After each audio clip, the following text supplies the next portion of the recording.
Hello friends, আসসালামু আলাইকুম। Welcome back to my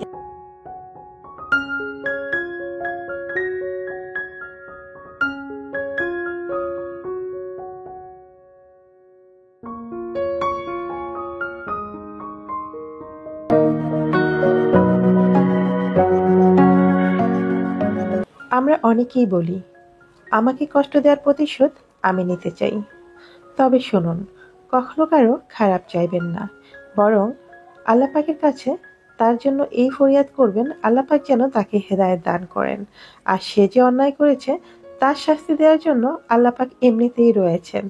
আল্লাহ পাক ছাড় দেন কিন্তু ছেড়ে দেন না, শুধুমাত্র সময়ের অপেক্ষা। তাই অন্যের উপরে প্রতিশোধ নিতে গিয়ে নিজের ভালো সময়টাকে আরো খারাপ সময় পরিণত করবেন না। এটাই হচ্ছে বুদ্ধিমত্তার পরিচয়। একটা জিনিস জানেন তো, প্রতিশোধ হলো নিজে উঠে দাঁড়ানো। তাই এত শক্তিশালী ও মজবুত হয়ে যান যাতে আপনার সফলতা তার কাছে কাটার মতো লাগে। আর এটাই হচ্ছে একটা মানুষের প্রতি নেওয়া সব থেকে বড় প্রতিশোধ। জীবন যে কাকে কখন কোন দুয়ারে এনে দাঁড় করায় কেউ জানে না।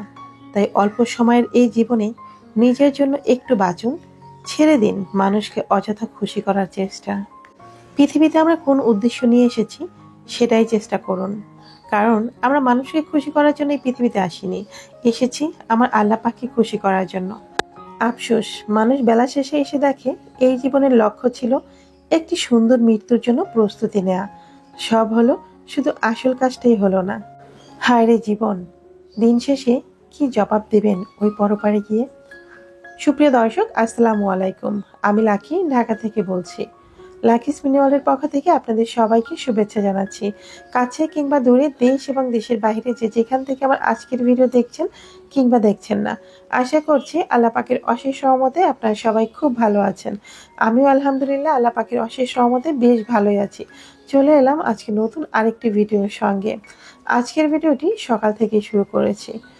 তবে হ্যাঁ, এখানে আরেকটি ভুল আছে। আমার আজকের ভিডিওটি সম্পূর্ণ কিন্তু সকাল থেকে নয়। হয়তোবা শুরুটা আমি সকাল থেকেই করেছি, তবে গতকাল রাত থেকেই আমার ভিডিওটি শুরু হয়েছে। তো সকালবেলা উঠে প্রথমে আমি নাস্তা রেডি করে নিয়েছি। এরপর আপনাদের সঙ্গে শেয়ার করছি গতকাল রাতে আমি কি করেছি। ভিডিওর টাইটেল দেখে নিশ্চয়ই বুঝতে পেরেছেন। প্রতিদিন সকালবেলা উঠে আমাদের প্রথম কাজ হয়ে থাকে কিচেনে এসে কিচেন পরিষ্কার করা। কিচেনে কিন্তু বাড়তি অনেক কাজ জমে থাকে, যে কাজগুলো করতে করতে আমাদের সকালটাই নষ্ট হয়ে যায়। আর আমার তো মনে হয় সকালবেলা উঠে যদি কিচেন পরিষ্কার না থাকে তাহলে কোনো কাজ করেই স্বস্তি নেই। আর এই কাজগুলো আমরা যদি আগের দিন রাতেই করে রাখি তাহলে সকালবেলা উঠে এতটা ঝামেলা কিন্তু পোহাতে হয় না। আর আমি কিন্তু এই কাজটা মাঝে মাঝে করে থাকি, তাই আজকে ভাবলাম এটা আপনাদের সঙ্গে শেয়ার করি। আমি জানি আমার অনেক গৃহিণী আপুরা এই কাজটা করে থাকেন, বিশেষ করে যাদের সকালবেলা অনেক কাজের চাপ থাকে বা বাচ্চাকে নিয়ে স্কুলে যেতে হয়। আবার অনেক আপুরা আছেন যারা জব করেন, তো তাদের জন্য এই টিপসটা ফলো করে যদি কাজ করেন তাহলে কিন্তু অনেক সুবিধা হয়। এটা কিন্তু আগের দিন রাতের ফুটেজ। আগের দিন রাতে খাবার খাওয়া শেষ করে আমি সমস্ত প্লেট বাটিগুলো ক্লিন করে রেখেছি। শুধুমাত্র প্লেট বাটি কেন, যতটা কাজ সম্ভব আমি কিন্তু করে আগিয়ে রাখি। এখন যেহেতু আমার মেয়ের এক্সাম চলছে, তাই সকালটা আমাকে অনেক ব্যস্ত থাকতে হয়। আর যত তাড়াতাড়ি করে সম্ভব আমাকে নাস্তা রেডি করতে হয়। তাছাড়া আপনারা তো অনেকেই জানেন আমি অনেকটাই অসুস্থ। আজকে যখন ভয়েস ওভার করছিলাম তখনও কিন্তু আমি ভীষণ অসুস্থ। তার মধ্যেও আমি চেষ্টা করেছি আপনাদের সঙ্গে একটা ভিডিও শেয়ার করার। আমি যত অসুস্থই থাকি না কেন, আমি সব সময় চেষ্টা করি আমার বাসাটা পরিপাটি এবং গুছিয়ে রাখার জন্য। আর এতে করে যাই হোক না কেন, হয়তো বা বলতে পারেন অসুস্থ থাকা সত্ত্বেও এত কাজ কিভাবে করি বা কেন করি। ওই যে প্রথমেই বলেছি, আমার কোনো এলোমেলো জিনিস ভালো লাগে না। তাই নিজের শারীরিক, মানসিক এবং সময় বের করে সব কাজগুলো একটু বুদ্ধি করে কিন্তু করে নিতে হবে। যত অসুস্থই থাকি আমাদের কিচেন তো পরিষ্কার রাখতে হবে। শুধু কিচেন কেন, বাসার প্রত্যেকটা জায়গা কিন্তু আমাকে পরিষ্কার রাখতে হয়। আর এটা কিন্তু আমার নিজে থেকেই করতে হয়, আমাকে কেউ জোর করে করাচ্ছে বিষয়টা তো তেমন না। সংসারের কাজ সবারই করতে হবে।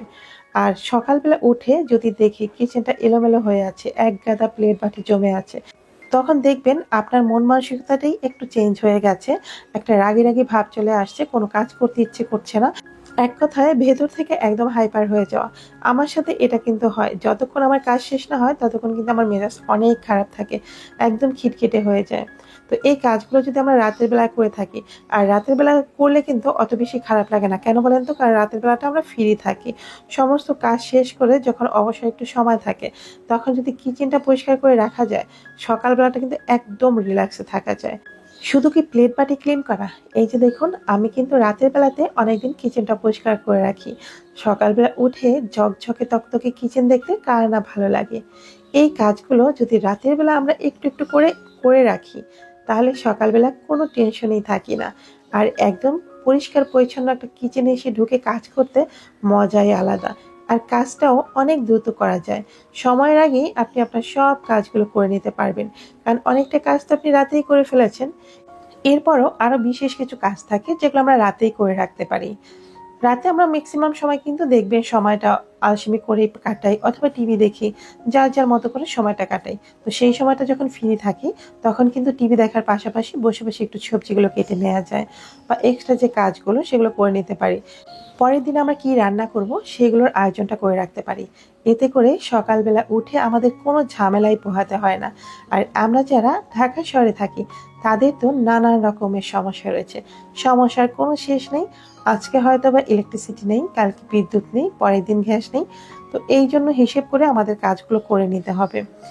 সবসময় যে একই অবস্থা থাকে মানুষের, তা কিন্তু নয়। মাঝে মাঝে মন ভালো থাকে না, কখনো শরীর ভালো থাকে না, কাজের চাপ থাকে। তাই কাজ করার সময় হিসেব করে আমাদেরকে কাজ করতে হবে। আর যদি এক্সট্রা করে কখনো বাসায় গেস্ট চলে আসে, তখন দেখবেন কাজের তো আরো শেষ নেই। কারণ বাড়তি একটা রান্না ভাড়া থাকে, বাড়তি একটা ঝামেলা থাকে। তো সেই জন্য আমরা যদি রাতের বেলায় কাজগুলো করে রাখি, তাহলে সকালবেলা উঠে আলাদা কোনো পেইনই থাকে না। তো এই যে আমি কিন্তু প্লেট বাটি ক্লিন করে নিয়েছি। এরপর আমার কিচেনটা সম্পূর্ণভাবে পরিষ্কার করে নিয়েছি। চুলাগুলো সুন্দর করে পরিষ্কার করে নিয়েছি। এখন চুলার স্ট্যান্ডগুলো ধুয়ে নিয়েছি। আমার কিচেনটা আমি রাতেই সম্পূর্ণ পরিষ্কার করে নিয়েছি। এই কাজগুলো করে রাখার ফলে সকালবেলা উঠে আমার কিন্তু কোনো ঝামেলাই হয়নি। তো এগুলো কিন্তু ছিল গতকাল রাতের ভিডিও। সেটা আমি আপনাদের সঙ্গে সকালের পরে শেয়ার করে দিয়েছি যে রাতে এই কাজগুলো করে রাখলে কত সহজে আমার কাজগুলো হয়ে যায়। রাতের বেলা কিন্তু আমি সব গুছিয়ে রেখেছি, তাই খুব সহজে আমি সকালবেলা উঠে নাস্তা তৈরি করে এখন চলে যাচ্ছি মেয়েকে নিয়ে পরীক্ষা কেন্দ্রে। কারণ এই কাজগুলো যদি আমি আগে করে না রাখতাম, তাহলে কিন্তু সব এলোমেলো হয়ে থাকতো। কারণ কখন আমি পরীক্ষা কেন্দ্র থেকে আসবো, কখন রান্না করব, সব মিলিয়ে একটা নাজেহাল অবস্থা। তাই একটু বুদ্ধি খাটিয়ে যদি এভাবে কাজগুলো করে নেওয়া যায়, শুধু যে এখন তা কিন্তু নয়, আমরা কিন্তু চাইলে সবসময় রাতের বেলায় কাজগুলো করে রাখলে দিনের বেলায় অনেকটাই রিল্যাক্স থাকা যায়। আর এতটা কাজের চাপও থাকে না। তো আমি পরীক্ষা কেন্দ্র থেকে গিয়ে তারপর কিন্তু রান্না বসিয়ে নেব। আর কি কি রান্না করব সেটাও কিন্তু আমি গতকাল রাতেই গুছিয়ে রেখেছি। তো আপনারা যারা খুব ব্যস্ত মানুষ, যাদের ছোট বেবি রয়েছেন কিংবা জব করেন, তারা কিন্তু এভাবে গুছিয়ে কাজগুলো করে নিতে পারেন। যারা যারা এখন পর্যন্ত আমার ভিডিওর সঙ্গে রয়েছেন, তাদের সবার কাছে একটা রিকোয়েস্ট করছি, যদি আমার ভিডিওর কোনো একটি অংশ, কোনো কথা বা কাজ আপনাদের কাছে একটু ভালো লেগে থাকে, তাহলে প্লিজ ভিডিওর নিচে একটি লাইক দিয়ে ভিডিওটি কন্টিনিউ করবেন। আর ভিডিওর কোন অংশটি ভালো লেগেছে সেটা অবশ্যই কমেন্ট বক্সে জানাতে ভুল করবেন না। আর আপনি যদি আজকে প্রথম আমার চ্যানেলটি ভিজিট করে থাকেন, যদি আমার কোনো কথা বা কাজ আপনার কাছে একটু ভালো লেগে থাকে, তাহলে আপনি চাইলে আমার ছোট্ট পরিবারের একজন সদস্য হয়ে থেকে যেতে পারেন আমার চ্যানেলটি সাবস্ক্রাইব করে। তো কথা বলতে বলতে এরই মধ্যে আমি কিন্তু মেয়েকে এক্সাম থেকে নিয়ে এসেছি। আর আসার পথে আমি টুকিটাকি কিছু জিনিস কিনেছি। এই যে মাথার এই কাঁকড়া ব্যান্ডগুলো, এগুলো কিন্তু অনেক বেশি ভেঙে যায়। প্রতিদিনই মনে হচ্ছে একটা দুইটা করে ভাঙছে। তো এগুলো এত বেশি লাগে, তো আজকে আসার পথে এলাকার একটা কসমেটিক্সের দোকান থেকে এগুলো নিয়েছি। তো এখানে যা ছিল আসলে সেটাই নিয়েছি, যেন আপাতত ব্যবহার করা যায়। আর সেই সঙ্গে একটা বডি ওয়াশ নিয়েছি, একটা নিয়েছি কন্ডিশনার, আর একটা পারফিউম নিয়েছি। তো সেগুলো একটু আপনাদের সঙ্গে দেখিয়ে দিলাম। আর এখন আমি রান্না করে নিয়েছি। রান্নার জন্য সবকিছু কিন্তু আগেই রেডি ছিল, সেটা তো আমি বলেছি, গতকাল রাতেই সবকিছু রেডি করে রেখেছি। আজকে রান্না করছি মুরগির মাংস। প্রথমে ভেবেছিলাম মুরগির মাংসটা কাঁঠালের বিচি দিয়ে রান্না করব, আর সেটা আপনাদের সঙ্গে শেয়ার করব, কিন্তু পরবর্তীতে আর হয়ে ওঠেনি। কারণ কাঁঠালের বিচিটা আমি গতকাল করে রাখিনি। এই যে দেখুন, মাংসগুলো কেটে তারপর ভালো করে ক্লিন করে রেখেছিলাম। আর এখন আমি ঝটপট রান্না করে নিচ্ছি। আসলে সব কিছু যদি গোছানো থাকে, তাহলে রান্না করতে কিন্তু খুব একটা সময় লাগে না। আর এমনিতেও আমার এলাকায় একদমই গ্যাস থাকে না। আর তারপর যদি কোনো কিছু গোছানো না থাকে তাহলে তো বুঝে নেই, একটা চুলায় আমাকে রান্না করতে হচ্ছে, কিচ্ছু করার নেই, তাই একটু হিসেব করে কাজ করছি। এখন হচ্ছে মাংসটা বসিয়ে দিয়ে বাসার অন্যান্য কাজগুলো করে নিব অফ ক্যামেরায়, সেটা হয়তো আপনাদের সঙ্গে আর শেয়ার করতে পারবো না। তো এখানে আমি আগে মশলাগুলো সব দিয়ে তারপর কষিয়ে নিয়েছি। রেগুলার যেভাবে মাংস রান্না করি সেভাবে কিন্তু রান্না করছি। আর এখানে গরম মশলা নিয়েছি, এলাচ, দারচিনি আর হচ্ছে তেজপাতার গুঁড়ো। এই সমস্ত উপকরণগুলো নিয়ে আমি একটু পানির সাথে মিশিয়ে নিয়েছি। এতে করে একটা বাটা মশলার স্বাদ আসে। তবে এটা কিন্তু গুলিয়ে কিছু সময় রেখে দিতে হয়। আর এছাড়া যদি আপনারা যে রান্না করেন হলুদ, মরিচ যেটাই ব্যবহার করেন না কেন, সেটা যদি রান্না করার 30 মিনিট আগে একটু ভিজিয়ে রাখেন, মানে গুলিয়ে রাখেন, তাহলে সেটা কিন্তু একটা বাটা মশলার স্বাদ আসে। যদিও এই টিপসটা আমি অ্যাপ্লাই করি না, খুব কম করা হয়, তো আপনাদের সঙ্গে শেয়ার করে দিলাম। যদি আপনারা কেউ অ্যাপ্লাই করেন তাহলে বুঝবেন যে আসলে এটার টেস্টটা কতটা আসে। কথা বলতে বলতে আমার মাংসটা কষানো হয়ে গেছে আর আমি কিছুটা ঝোল অ্যাড করে দিয়েছিলাম। এখন আমি কিছুটা আলু দিয়ে নিব। আলুটাও আমি আগে থেকে কেটে ধুয়ে রেখেছিলাম। যদিও আলুটা আমি এখন কেটেছি, কারণ আলু কাটতে খুব বেশি একটা সময়ের প্রয়োজন হয় না, আর আলু আগে থেকে না কেটে রাখাই ভালো, কারণ আলুটা কালো হয়ে যায়। যে সবজিগুলো আমরা আগে থেকে কেটে রাখলে আমাদের কোনো সমস্যা হবে না, সেগুলো আমরা আগে থেকে কেটে রাখতে পারি। তো সবশেষে আমি একটু লবণটা চেক করে নিলাম। এভাবে আমার মা দাদিকে দেখেছি চেক করতে, তো আমিও কিন্তু এভাবে লবণটা চেক করি।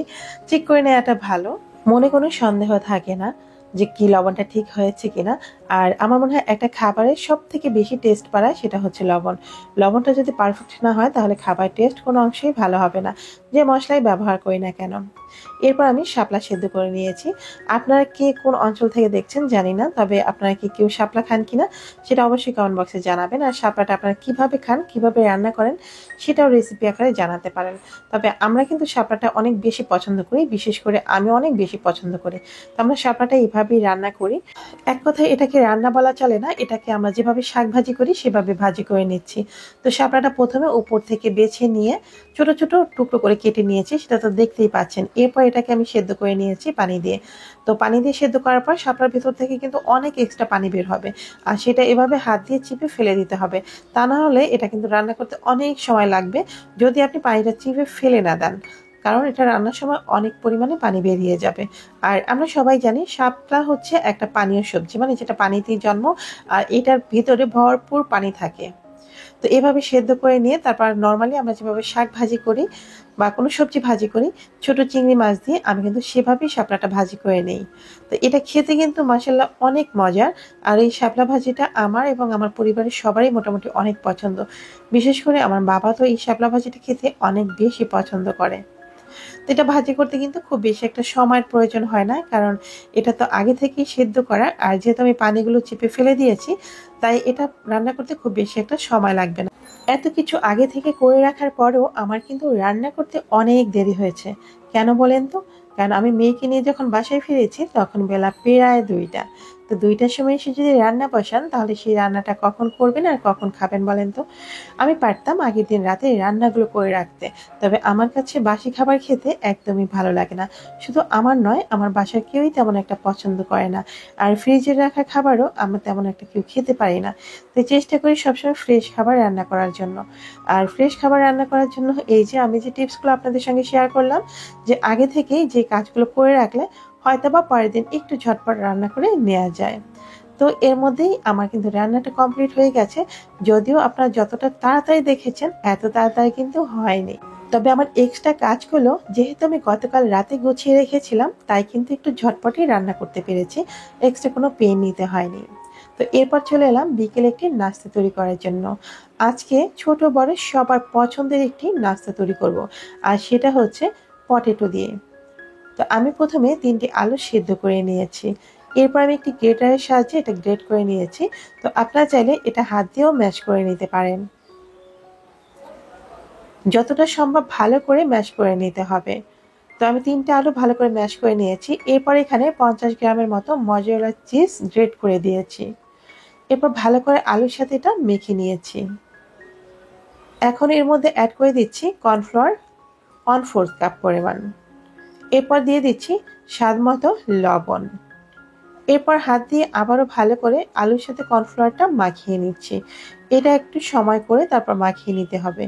এরপর দিয়ে দিচ্ছি লাল মরিচের গুঁড়ো 1 চা চামচ পরিমাণ। আপনারা যে যতটুকু ঝাল খেতে চান সেই অনুপাতে এটা বাড়িয়ে কমিয়ে নিতে পারেন। আরেকটা কথা এখানে বলে রাখছি, যদি আপনাদের আলুটা একটু নরম বেশি হয়ে থাকে তাহলে কিন্তু আপনার কর্নফ্লাওয়ারের পরিমাণটা একটু বাড়িয়ে দেবেন। তবে এখানে অবশ্যই কর্নফ্লাওয়ারটা ব্যবহার করতে হবে, কোনো প্রকার আটা বা ময়দা ব্যবহার করবেন না। এখন আমি একটা শক্ত টাইপের পলিথিন ইউজ করছি। এরপর আলু আর কর্নফ্লাওয়ারের মিশ্রণটি আমি সেই পলিথিনের মধ্যে ভরে নিয়েছি। দেখতেই পাচ্ছেন আমি এটা কিভাবে ভরে নিয়েছি। তো এখন আমি চতুর্থ সাইড থেকে একটু সিল করে দিচ্ছি। 3টা পাশ তো অলরেডি সিল করা রয়েছে, আর একটা পাশ আমি এভাবে ভাঁজ করে নিচ্ছি। এখন আমি এটা উপর থেকে রুটির মতো করে বেলে নিব। তাই বেলার সময় এদিক ওদিক যেন সরে না যায়, তাই আমি একটু সাইড দিয়ে পিন অফ করে নিচ্ছি। আপনারা এটা চাইলে হাত দিয়েও কিন্তু তৈরি করে নিতে পারেন। ঠিক আমরা যেভাবে পিঠা তৈরি করার সময় একটা রোল তৈরি করি সেভাবে কিন্তু রোলের মতো পাকিয়ে নিতে পারেন। এখন আমি সাইডের যে বাড়তি অংশগুলো রয়েছে কাগজে সেটা কেটে ফেলছি। এরপর আমি একটা বেলুনের সাহায্যে এটাকে রুটির মতো করে বেলে নিব। খুব বেশি পাতলা করা যাবে না, একটু মোটা করে রেখেই এটা বেলে নিতে হবে যেন চতুর্থ সাইডটা সমান্তরাল হয়। এই যে দেখুন কত সুন্দর করে এটাকে আমি বেলে নিয়েছি। এখন আমি যে সাইডের অংশটা রয়েছে যেখান দিয়ে পিন অফ করেছিলাম সেটা কেটে নিচ্ছি। সেটা কেটে নিয়ে চতুর্থ সাইড থেকে উপরের আবরণটি কেটে ফেলবো, যেন একটা পাশ আমি উল্টে ফেলতে পারি। এই যে দেখুন কিভাবে আমি এটা উল্টে ফেলছি। খুব সহজ এটা সাইড দিয়ে কেটে নেওয়া যাচ্ছে। আর আপনি যদি এভাবে পলি ব্যাগের মধ্যে ভরে নেন তাহলে কিন্তু এটা বেলতে সুবিধা, আর আপনি এটা খুব সহজে তৈরি করে নিতে পারবেন। তো এখন আমি ছুরি দিয়ে সুন্দর করে এটা কেটে নিচ্ছি। আর এটার নাম দিয়েছি আমি পটেটো ফিঙ্গার। এটা খেতে কিন্তু অসম্ভব মজার, ছোট বড় সবাই কিন্তু ভীষণ পছন্দ করবে। তো এটা আমার তৈরি করা হয়ে গেছে। এখন আমি চুলায় একটি ফ্রাই প্যান বসিয়ে দিয়েছি, আর তার মধ্যে পরিমাণ মতো তেল দিয়ে হালকা গরম করে নিচ্ছি। এখন বলে দিচ্ছি গত পর্বের ধাঁধার সঠিক উত্তর। কোন খাবারের প্রথম আর শেষ অক্ষর মিলে একটা বাংলা সংখ্যা হয়? তো গত পর্বে ধাঁধার সঠিক উত্তর আপনারা কেউই দিতে পারেননি, তাই আজকের পর্বে নতুন করে ধাঁধা দিচ্ছি না। আজকের পর্বে এই একই ধাঁধা আমি রেখে দিচ্ছি। তাই ধাঁধাটি আমি আর একবার বলে দিচ্ছি।